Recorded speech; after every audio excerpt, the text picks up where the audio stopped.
So Ashley, when we talked about brain-derived neurotrophic factor, BDNF in other words, one of the main proteins that get released when you exercise at a high level.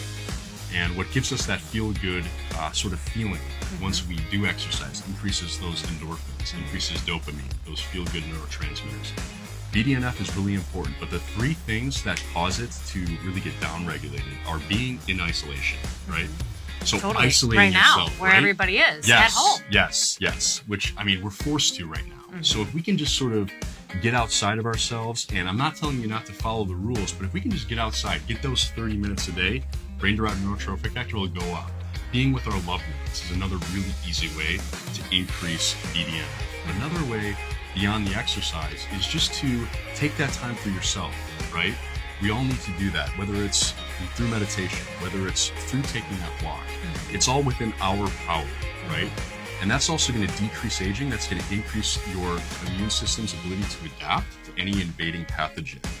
So one of the main things when it comes to stress is being in that chronic stress situation. And that's what we want to avoid.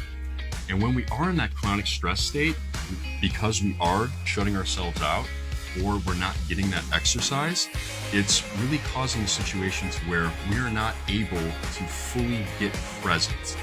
And when it comes to the brain itself, being in that chronic stress state, it allows us not to just adapt, but also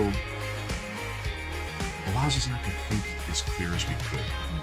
Foggy brain. Exactly right. For That's sure. exactly How many of you have felt I kind of brain like go fog, back slow. right? Yeah, brain Trying fog. to think. Yeah, that's right. And it's the cerebral cortex is a part of the brain that allows for that high executive function. And that allows us to make much more controlled decisions and also allows us just to relax and create new memories and create new lessons that we're learning from the books that we're hopefully reading. From that new information we're trying to take hold of and then also take action on to empower ourselves. So we're in that chronic stress state. That cerebral cortex gets shut down, the hindbrain kicks in, that midbrain, right down at the base of the brainstem. And what we try to do is make sure that not just that area is free of interference, but also we find ways that we can take control of once we're correcting the problem, the subluxation and interference within that part of the brain, but we're taking the right steps towards achieving optimal health, right? So we talked about exercise.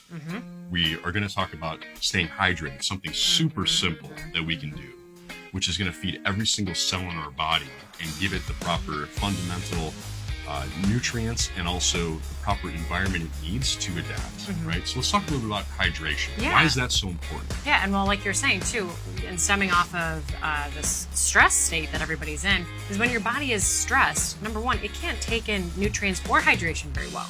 So when you then bring in all the things that you're trying to do for your body to heal and recover and adapt, while you're trying to reduce your stress levels, you need to make sure that these two things are coinciding with each other. So hydration, what are the typical recommendations? You want to try to get at least half your body weight in ounces. Standard recommendation. Okay, but if you're exercising, you're going to need a little bit more. If you're sweating, you're outside, it's a beautiful day.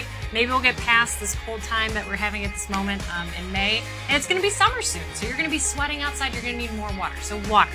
Hydration, very important, not only for your muscles and also for moving your body, but also to transport nutrients across cell walls, to digest, to detoxify your body and get rid of toxins that you've accumulated, especially going back to the stress state that we're talking about.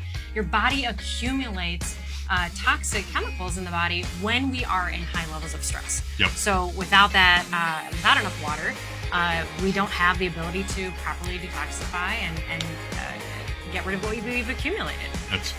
And then the other part of that too with water and not only transporting across cell walls, you have vitamins and minerals, which we're going to touch base on a little bit later. Yep.